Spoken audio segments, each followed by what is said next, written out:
As I was anticipating early retirement from Mobile and Beaumont, Cecilia and I decided that we would take advantage of something that Harding University had just set up. They had an extension program for a master's program in Beaumont. So we decided to enroll. Dr. Gene Priest was our instructor. He worked with us on 3 courses before we transferred to Love a Christian, 2 in the Hebrew language and 1 in wisdom literature. And one paper that he shared with us dealt with the fact that there are numerous Hebrew words that in the English translation of the Bible just come across as fool or some synonym thereof. So in English, we understand the word fool basically to imply maybe somebody who's deliberately foolish, unwise, careless, has their mind made up regardless of the facts and that sort of thing. In the Hebrew, however, there are 8 different words, and they all have some very different meanings. So we want to look at some of those today. And if you have your Bible, you might want to turn to Proverbs chapter 1. In Proverbs 1, verses 20 to 22, there's a very interesting verse. Verse 22 has, normally in the most translations, just uses the word fool. But in the Hebrew, it's, how long will you, Pathi, love your Pathi ways? How long will let's delight in let's, and conceal hate knowledge? So in that one verse, we have 3 different kinds of fools. So let's look at some of the contemporary aspects of this. Now, some foolish people, and all of us are aware around us, perhaps even personally, but certainly around the world at large, we understand that there are some foolish people who are remarkably persuasive and manipulative. It has nothing to do with IQ. It has everything to do with viewpoint. And there are some contemporary and social attitudes that certainly play out. For example, we expect different results from the same behavior.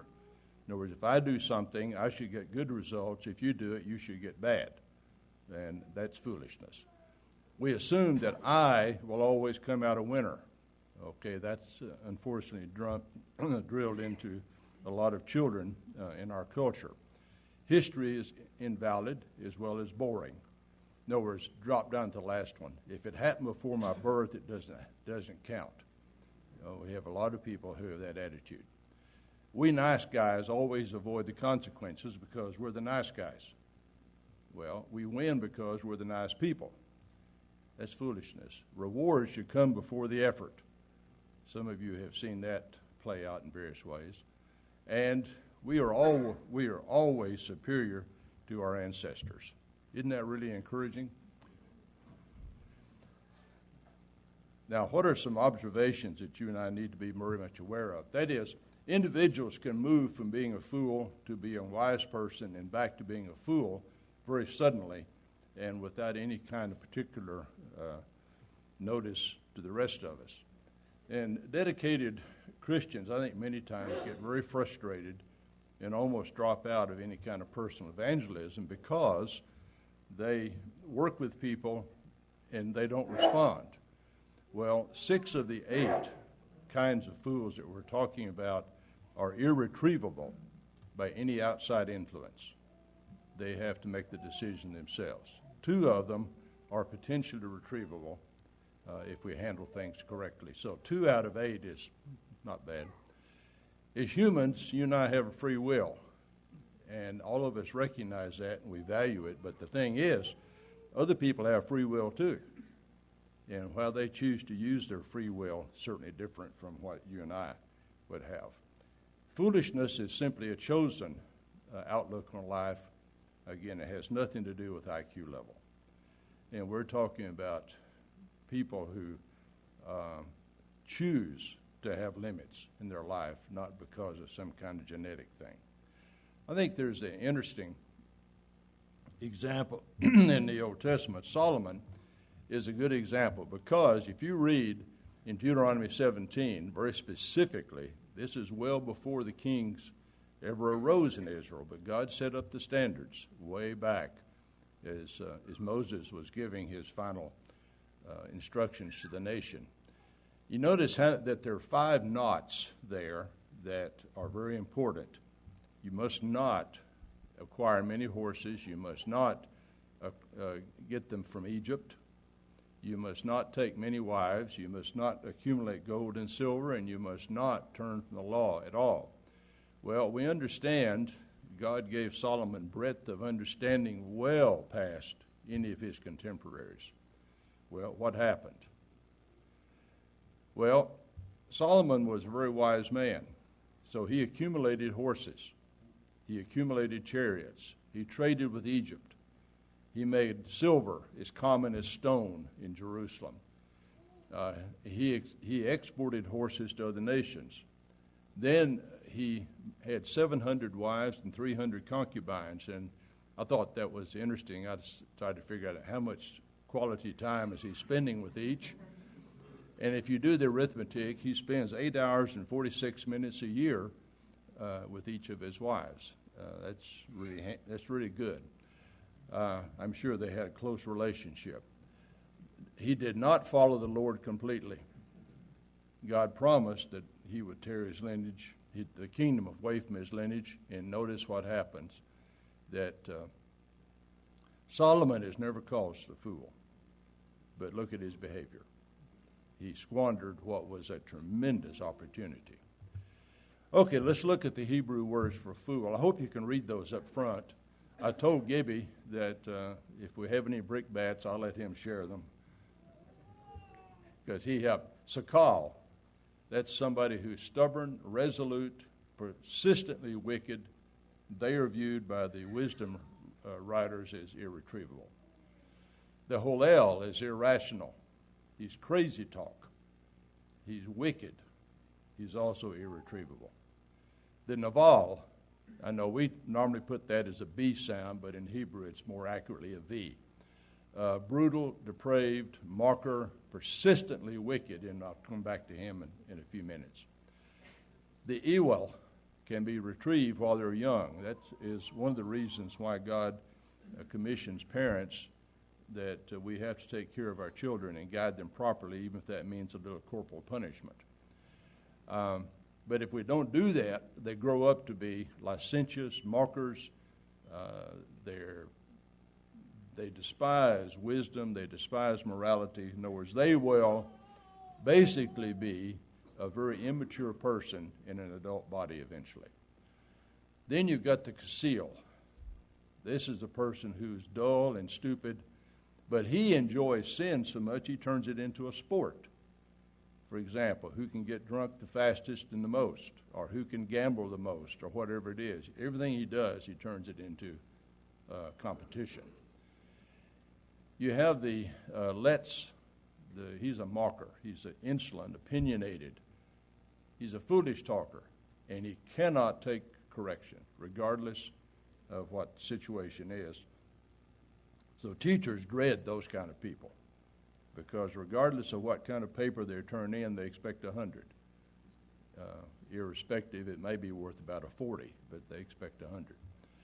Then you got the Ba'ar, the brutish, somebody dumb like an animal. If they get into enough pain, they may decide on their own to change. And I'll talk about a couple that did. Pathi is the untutored. That's the people who don't have the knowledge, don't have the wisdom, don't have the understanding, but they'll do right if they know what right is. And we'll talk about that again. So let's look at each one of them. Sakal, the fool. I've given you 4 verses there that you might want to refer to. They cause consternation. They multiply the words. There is absolutely no dialogue for growth. They do not listen, basically. Work wearies him. Well, if he bothers to do the work, work makes him tired. He's deliberately ignorant because, and one of the references is, he doesn't even know the way to town.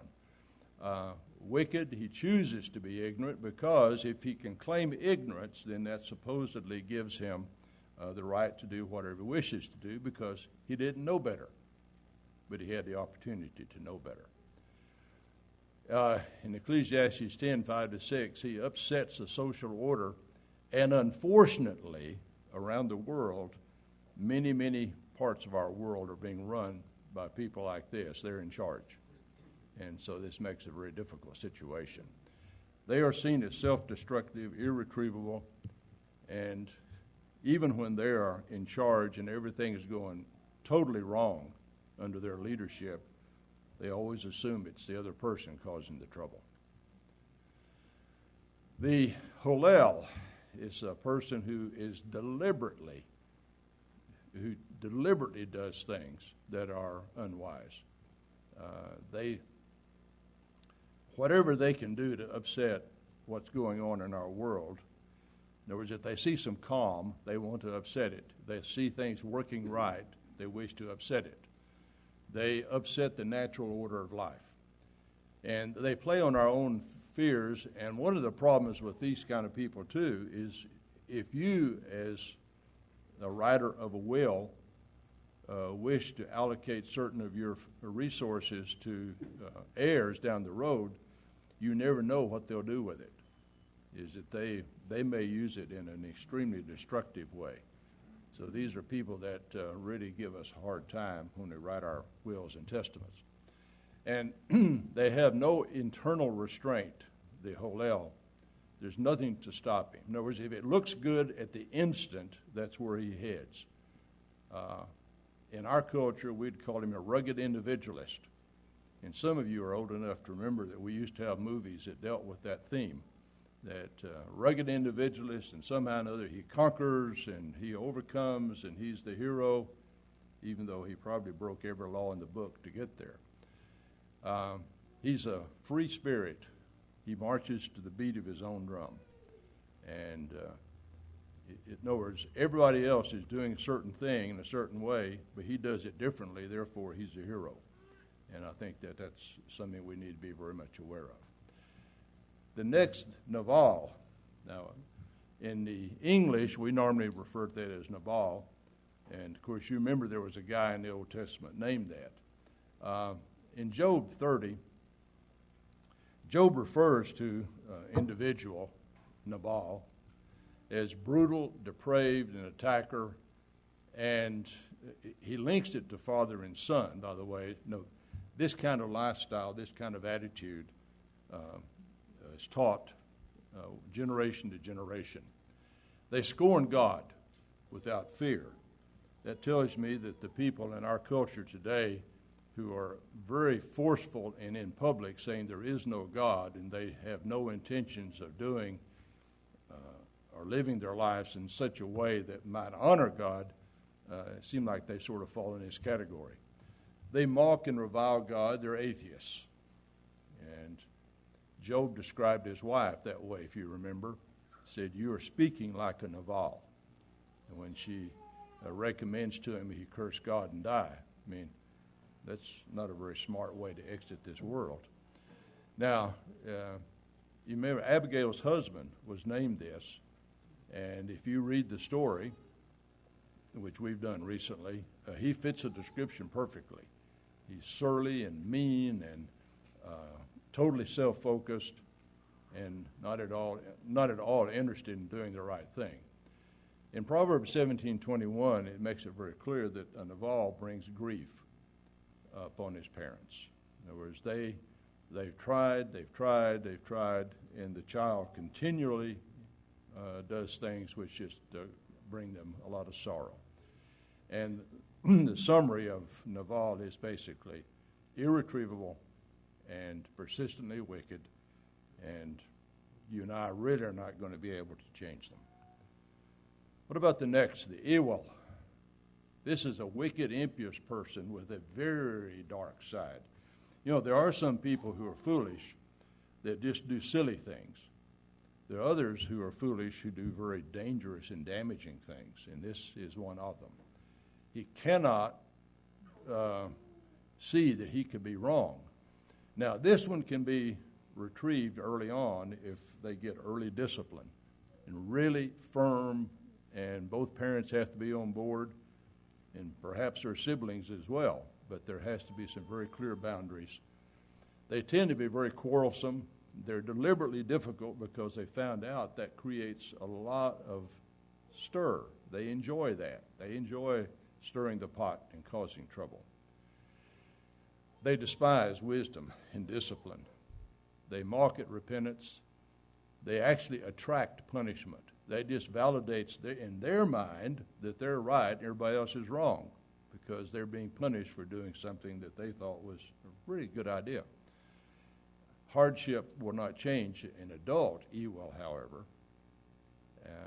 and they become evil by rebellion. But the only thing that can happen for this person is they have to self-initiate their repentance. You and I cannot force it upon them in any way.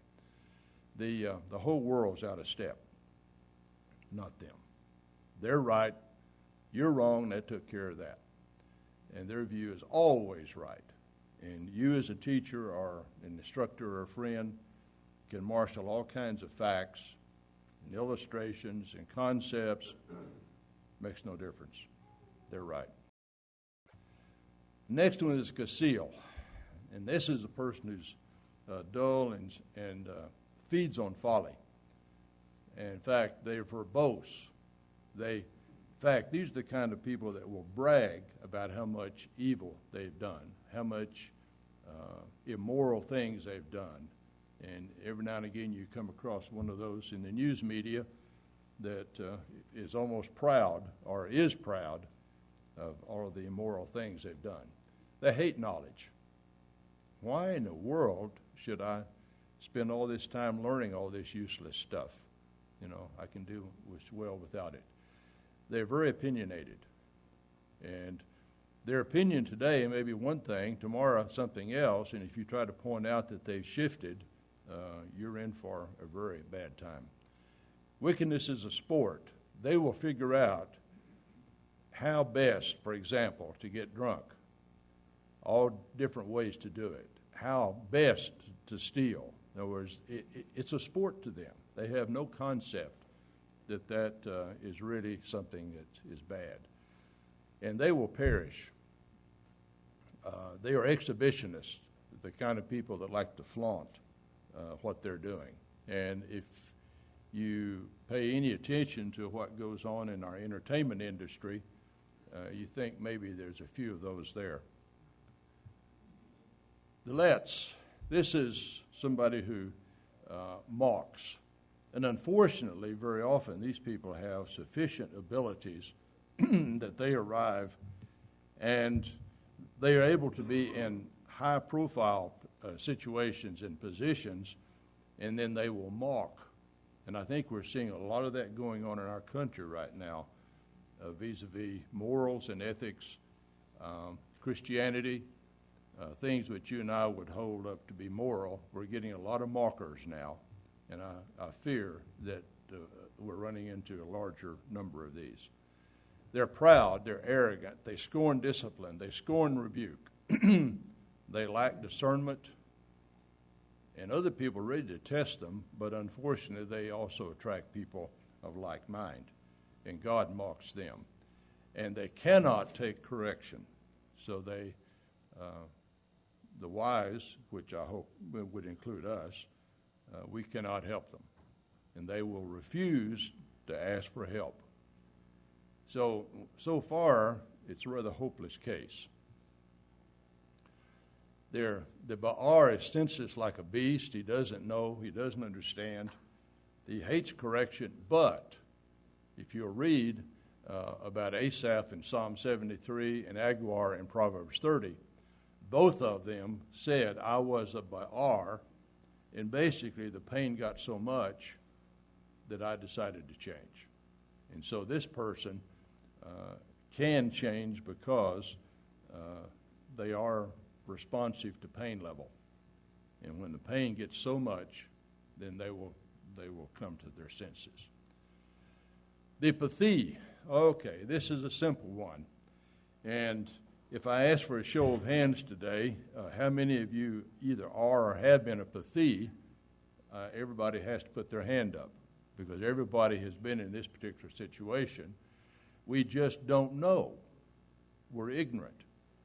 And that's one of the reasons we have parents. They're supposed to help us to learn and grow and understand things. And many of you had siblings that also knocked a lot of sense into you, and even though you didn't particularly like it at the time.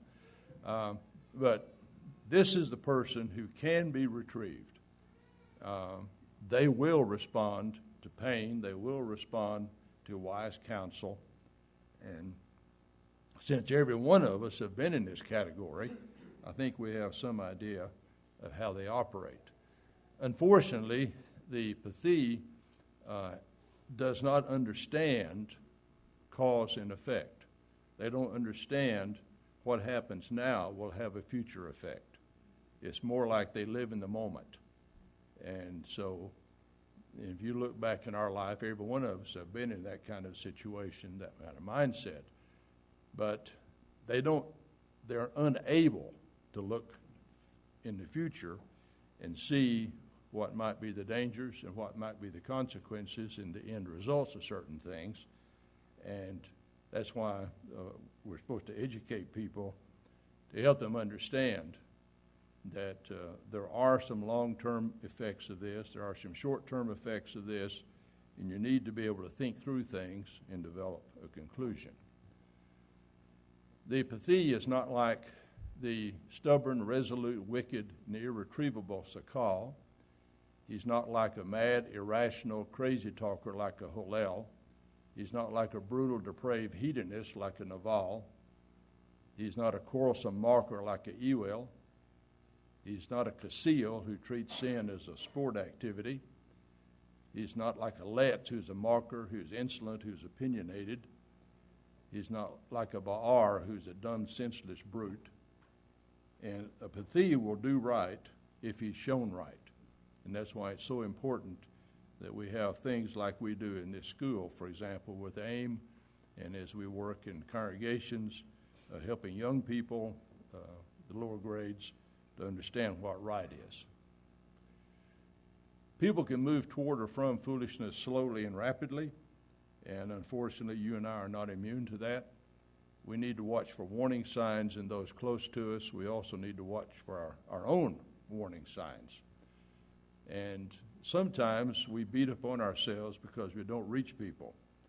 Well, remember, 6 of these 8 are effectively irretrievable by outside influence until they themselves decide the way they're living is not giving them very much happiness. Fervent prayer is basically the way you and I have to approach these kind of people. We are not final judges, and I'm thankful for that. I'm glad God has reserved that for himself.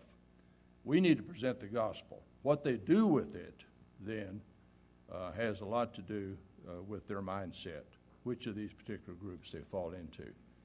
We don't need to damage ourselves in an effort to help other people, and we can't determine outcomes. It'd be nice if we could, but we can't. People have free will, and watch out that we don't become like one of these people. And if you're not, be very cautious of that last line there. Never be proud of your humility. That's an easy trap to fall into. Thank you.